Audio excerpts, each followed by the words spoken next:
प्रिय छात्रों, सुप्रभात। जय श्री कृष्ण। प्यारे बच्चों, आज हम मजदूरी और प्रेम पाठ के एक अन्य शीर्षक बिंदु मजदूरी और फकीरी का अध्ययन करेंगे। मजदूरी और फकीरी। मजदूरी और फकीरी शीर्षक में लेखक मजदूरी और फकीरी का परस्पर साम्य स्थापित करने का कोशिश कर रहा है कि मजदूरी जो है वह फकीरी जैसे उच्च भाव से युक्त है, अपितु फकीरी भी तभी सार्थक होती है, तभी सिद्ध होती है जब उसमें मजदूरी समाहित होती है। यही बात लेखक इस गद्यांश के द्वारा समझाना चाह रहा है। फकीरी, आप जानते हैं, फकीर अर्थात जिसमें त्याग की भावना हो, मस्त मौला रहने वाला, किसी बात की चिंता न करने वाला। कबीर ने फकीर का कुछ लक्षण इस प्रकार दिया है। चाह गई चिंता गई मनवा बेपरवाह, जाको कछु न चाहिए सोई शहंशाह। अर्थात जिसमें किसी के प्रति कोई आसक्ति भाव नहीं हो, वह फकीरी है। किंतु लेखक ये मान रहा है कि ऐसी फकीरी भी, ऐसा संतत्व भी मजदूरी के बिना, श्रम के बिना शिथिल हो जाता है, समाप्त हो जाता है, गिर जाता है, अपने पद को सुशोभित नहीं कर पाता। आदि आदि बात इसमें बताई गई। तो आइए से हम देखते हैं। मजदूरी और फकीरी का महत्व थोड़ा नहीं है। मजदूरी और फकीरी मनुष्य के विकास के लिए परम आवश्यक है, बहुत जरूरी है। बिना मजदूरी किए फकीरी का उच्च भाव शिथिल हो जाता है। अर्थात जिस फकीरी में, जिस संतत्व में, जिस साधुत्व में श्रम नहीं है, तो वह साधुत्व का भाव भी, वह फकीरी का भाव भी शिथिल हो जाता है, अर्थात ढीला हो जाता है, कमजोर हो जाता है। फकीरी भी अपने आसन से गिर जाती है, बुद्धि बासी पड़ जाती है। ऐसे लोगों की बुद्धि पुरानी हो जाती है। बासी चीजें अच्छी नहीं होती। कितने ही उम्र भर बासी बुद्धि और बासी फकीरी में मग्न रहते हैं, परंतु इस तरह मग्न होना किस काम का। हवा चल रही है, जल बह रहा है, बादल बरस रहा है, पक्षी नहा रहे हैं, फूल खिल रहे हैं, घास नहीं, पेड़ नहीं, पत्ते नहीं, मनुष्य की बुद्धि और फकीरी ही बासी। अर्थात मनुष्य का जो चिंतन है और जो उसका साधुत्व का या सज्जनता का जो बैस है, वही पुराना है। ऐसा दृश्य तभी तक रहता है जब तक बिस्तर पर पड़े पड़े मनुष्य प्रभात का आलस्य सुख मानता है। ऐसी स्थिति तभी होती है जब मनुष्य आलस्य से घिर जाता है, उसका जीवन श्रम रहित हो जाता है। बिस्तर से उठकर जरा बाग की सैर करो, फूल की सुगंध लो, ठंडी वायु में भ्रमण करो, वृक्षों के कोमल पल्लवों का नृत्य देखो, कोमल पत्तों का नृत्य देखो, तो पता लगे कि प्रभात समय जागना बुद्धि और अंतकरण को, अर्थात हृदय को तरोताजा करना है, और बिस्तर पर पड़े रहना उन्हें बासी कर देना। निकम में बैठे हुए चिंतन करते रहना अथवा बिना काम किए शुद्ध विचार का दावा करना मानो सोते सोते खर्राटे मारना है, कुछ न करने के बराबर। जब तक जीवन के अरण्य में पादरी, मौलवी, पंडित और साधु सन्यासी हल, कुदाल और खुरपा लेकर मजदूरी न करेंगे, तब तक उनका आलस्य जाने का नहीं। तब तक उनका मन और उनकी बुद्धि अनंत काल बीत जाने तक मलिन मानसिक जुआ खेलती ही रहेगी। अर्थात जब तक ये जो भी धार्मिक उपदेश देने वाले या धर्म गुरु कहलाने वाले लोग कठिन श्रम नहीं करेंगे, नाना रूप कार्य में अपना श्रम नहीं प्रकट करेंगे, तब तक उनका मन और बुद्धि दोनों ही बासी कहलाएगी। वे आलसी हो जाएंगे और उनकी बुद्धि मलिन मानसिक जुआ खेलती रहेगी, अर्थात गंदा दिमागी खेल खेलती रहेगी, अर्थात गंदे या बुरे प्रयास करती रहेगी। उनका चिंतन बासी, उनका ध्यान बासी, उनकी पुस्तकें बासी, उनका लेख बासी, उनका विश्वास बासी, और उनका खुदा भी बासी हो गया, अर्थात उनका ईश्वर भी पुराना हो गया। उनका जो ईश्वर चिंतन का मार्ग है, जो आधार है, वह सब पूरा ना हो गया, कोई ध्यान योग या एकांतवास के द्वारा ईश्वर की प्राप्ति नहीं होती, या हम कह सकते हैं जीवन की सिद्धि नहीं होती। इसमें संदेह नहीं कि इस साल के गुलाब के फूल भी वैसे ही हैं जैसे पिछले साल के थे, परंतु इस साल वाले ताजे हैं, इनकी लाली नई है, इनकी सुगंध भी इन्हीं की अपनी है। जीवन के नियम नहीं पलटते, वे सदा एक से ही रहते हैं, परंतु मजदूरी करने से मनुष्य को एक नया और ताजा खुदा नजर आने लगता है। अर्थात कि कोई भी कार्य है, जैसे कि गुलाब है, वो पिछले साल भी खिला था और इस साल भी खिलता है, तो इस साल भी खिला तो भी उसमें वही भाव था, वही चीजें थी, लाल वही गुण थे, लालिमा थी, सुगंध थी, आकर्षण था, और इस साल खिलने पर भी उसमें वही है। पर फर्क इतना है कि इस साल वाला ताजा है, उसमें एक नया ताजगी, एक नया आकर्षण नजर आता है। तो यही बात है कि श्रम साध्य जीवन होता है, चाहे वो किसी भी अवस्था में हो, किसी भी पद में हो, व्यक्ति को चिंतन करना, श्रम करना अति आवश्यक होता है, क्योंकि उसका प्रत्येक किया गया कार्य एक नवीन रचना करता है, एक नवीन ताजगी का एहसास दिलाता है। आगे लेखक कह रहे हैं, गेरुए वस्त्रों की पूजा क्यों करते हो? गेरुए अर्थात भगवा वस्त्र। गिरजे की घंटी क्यों सुनते हो? रविवार क्यों मनाते हो? 5 वक्त की नमाज क्यों पढ़ते हो? त्रिकाल संध्या क्यों करते हो? अर्थात लेखक ने यहाँ सभी धर्मावलंबियों पर प्रश्न किया है कि भला मंदिर मस्जिद गिरजे में जाने से क्या फायदा?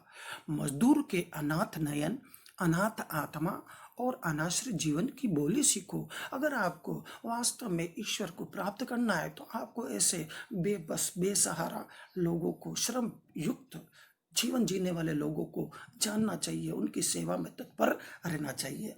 फिर देखोगे कि तुम्हारा यही साधारण जीवन ईश्वरीय भजन हो गया, अर्थात ईश्वर को प्राप्त करने का माध्यम हो जाएगा। अतः हमें दीन दुखी, गरीबों, वंचितों की सेवा करनी चाहिए, ना कि मंदिर मस्जिद में जाकर नमाज पढ़कर या अन्य कोई पद्धति के द्वारा ईश्वर को प्रसन्न करने का प्रयास करना चाहिए। आगे देखिए, अपनी बात को लेखक और अलग ढंग से कह रहे हैं, मजदूरी तो मनुष्य के समष्टि रूप का व्यष्टि रूप परिणाम है। लेखक कह रहा है कि मजदूरी जो है वो मनुष्य के सामूहिक रूप का व्यष्टि रूप अर्थात व्यक्तिगत परिणाम, अर्थात सबकी क्षमता अलग अलग होती है, सबके कौशल अलग अलग होते हैं, और उसके अनुसार ही उसको मजदूरी प्राप्त होती है। आत्मा रूपी धातु के गढ़े हुए सिक्के का नकदी बयान है, बयान मीन्स एडवांस, और आत्मा रूपी धातु के गढ़े हुए सिक्के, और जो हम ये कुछ उसको सिक्कों के रूप में पैसा देते हैं, वह एक तरह से एडवांस की तरह है, और जो मनुष्य की आत्माओं को खरीदने के वास्ते दिया जाता है, और वह इसलिए दिया जाता है कि मनुष्य अपने शरीर को अपनी आत्मा सहित किसी कार्य को करने के लिए समर्पित कर दिया जाता है। तो ऐसी मान्यता है कि हम जो मजदूरी के लिए बदले जो धातु के टुकड़े देते हैं, वो एक तरह से आत्मा को खरीदने के लिए एडवांस दिया गया धन होता है। आगे कह रहे हैं, सच्ची मित्रता ही तो सेवा है, उससे मनुष्य के हृदय पर सच्चा राज्य हो सकता है।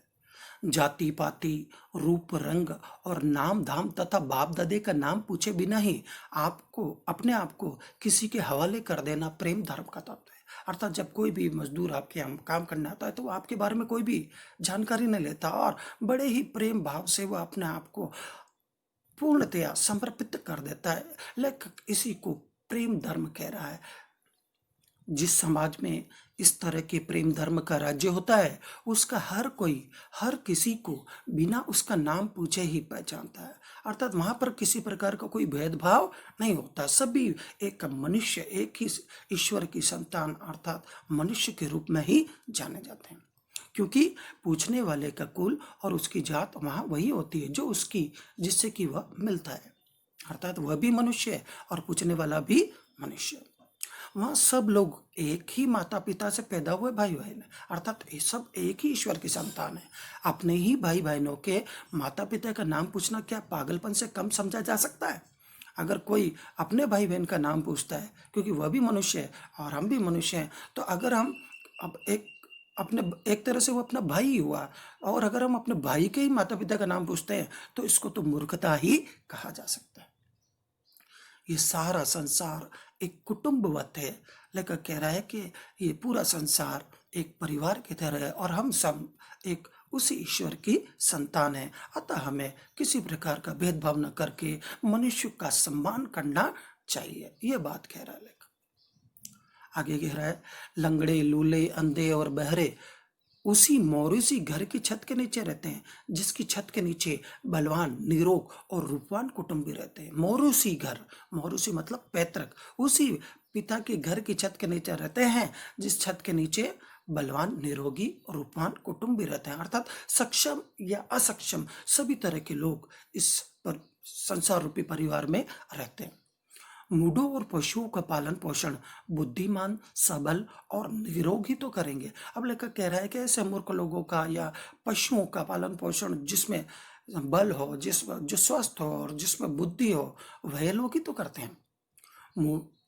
आनंद और प्रेम की राजधानी का सिंहासन सदा से प्रेम और मजदूरी के कंधों पर ही रहता है। लेखक कह रहा है कि अगर हमें एक प्रेमपूर्ण, एक भाईचारे रूप राज्य या शासन चाहिए तो हमें सदैव प्रेम और मजदूरी का सम्मान करना चाहिए और मजदूर या मनुष्यों के साथ प्रेमपूर्ण आचरण करना चाहिए। आगे देखिए, बहुत इंपॉर्टेंट बात है। कामना सहित होकर भी मजदूरी निष्काम होती है। निष्काम, जिसमें कोई काम नहीं हो, कोई कामना नहीं हो, कोई इच्छा नहीं हो, निष्काम कर्म। आप जानते होंगे, गीता में भगवान श्री कृष्ण का है कि कर्मण्येवाधिकारस्ते मा फलेषु कदाचन। वो निष्काम कि किसी भी फल में आसक्ति मत कर, कर्म करता जा। और कामना सहित अर्थात मैं ये कार्य करूंगा तो मुझे ये चीज प्राप्त होगी, उसे क्या कहा गया? कामना सहित कर्म। तो कामना सहित होकर भी मजदूरी निष्काम होती है, क्योंकि मजदूरी का बदला ही नहीं, अर्थात मजदूरी का कोई बदला नहीं हो सकता। मजदूरी से हम किसी भी कीमत द्वारा मुक्त नहीं हो सकते। निष्काम कर्म करने के लिए जो उद्देश्य दिए जाते हैं उनमें अभावशील वस्तु सुभाव पूर्ण मान ली जाती है, अर्थात कमी वाली वस्तु सुभाव, अच्छे भाव वाली या श्रेष्ठ मान ली जाती है। अब लेखक अपनी बात को एक उदाहरण के द्वारा प्रस्तुत कर रहे हैं कि क्या सकाम कर्म, क्या निष्काम कर्म। लेखक कह रहे हैं, पृथ्वी अपने ही अक्ष पर दिन रात घूमती है। यह पृथ्वी का स्वार्थ कहा जा सकता है, परंतु उसका ये घूमना सूर्य के इर्द गिर्द यानी आसपास घूमना तो है, और सूर्य के इर्द गिर्द घूमना, आसपास घूमना, सूर्य मंडल के साथ एक आकाश में एक सीधी लकीर पर चलना है। लेखक कहना चाह रहा है कि जैसे पृथ्वी अपने अक्ष पर घूमती है तो हम कह सकते हैं कि वह अपने अस्तित्व को बचाने के लिए अपने अक्ष पर दिन रात घूमती रहती है। तो वहां पर उसका स्वार्थ हो सकता है, किंतु वह वर्ष भर में सूर्य के चारों ओर एक निश्चित परिपथ में चक्कर काटती है, वहां उसका स्वार्थ नहीं है। क्यों? क्योंकि यह इसकी नियति है, यह इसका कर्म लेख है। उसे ऐसा ही एक निश्चित पथ पर घूमना है और गोल गोल चक्कर खाना है। तो इससे हम स्वार्थ नहीं कह सकते, इसमें स्वार्थ का अभाव है। इसी तरह मनुष्य की विविध कामनाएं, विविध इच्छाएं उसके जीवन को माने उसके स्वार्थ रूपी धुरे पर चक्कर देती है, परंतु उसका जीवन अपना तो है ही नहीं, वो तो किसी आध्यात्मिक सौरमंडल के साथ की चाल है। और अंततः ये चाल जीवन का परमार्थ रूप है, कल्याणकारी रूप है। तो लेखक कह रहा है कि जिस प्रकार पृथ्वी अपने अक्ष पर घूमती है तो वो उसका स्वार्थ हो सकता है, ठीक उसी प्रकार यदि कोई मनुष्य कोई कर्म या कोई श्रम या कोई मजदूरी करता है और उसके बदले में कुछ रुपया प्राप्त करता है, धातु के कुछ टुकड़े प्राप्त करता है, तो कह सकते हैं कि उसमें उसका स्वार्थ है, क्योंकि उसे अपने जीवन यापन के लिए उसकी आवश्यकता है। जैसे पृथ्वी का अक्ष पर घूमने की तरह, तो हम उसमें थोड़ा बहुत स्वार्थ कह सकते हैं, परंतु उसका जीवन अपना तो है ही नहीं, क्योंकि वो मनुष्य बना तो उसे तो ईश्वर ने बनाया, वो तो किसी आध्यात्मिक सौरमंडल के साथ की चाल है। अब वो मनुष्य है तो कर्म करना तो उसका प्रधान कार्य है, प्रधान धर्म है। तो एक तरह से कर्म करके और अपना अस्तित्व बचाना स्वार्थ नहीं हो सकता, यहाँ भी स्वार्थ का अभाव है।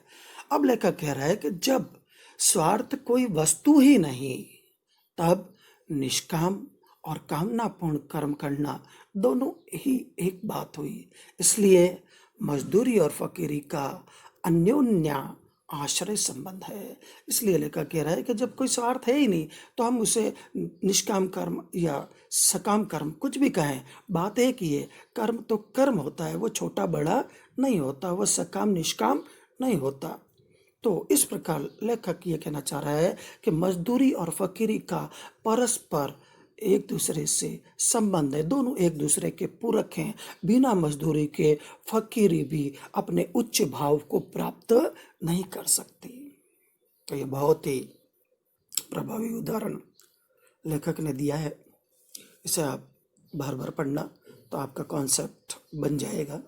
आगे देखिए, अंतिम पैराग्राफ में लेखक कह रहे हैं कि आज तक जितने भी महात्मा, योगी, महापुरुष, ब्रह्मज्ञानी हुए, उनके भी बेस में उनका भी आधार श्रम ही रहा। इस बात को वो विभिन्न महात्माओं के उदाहरण से बता रहे हैं। लेखक कह रहे हैं मजदूरी करना जीवन यात्रा का आध्यात्मिक नियम है, अर्थात कार्य करना मनुष्य का नेचुरल, स्वाभाविक, ईश्वरीय रूल है। उसे हम टाल नहीं सकते, उसे हम रोक नहीं सकते।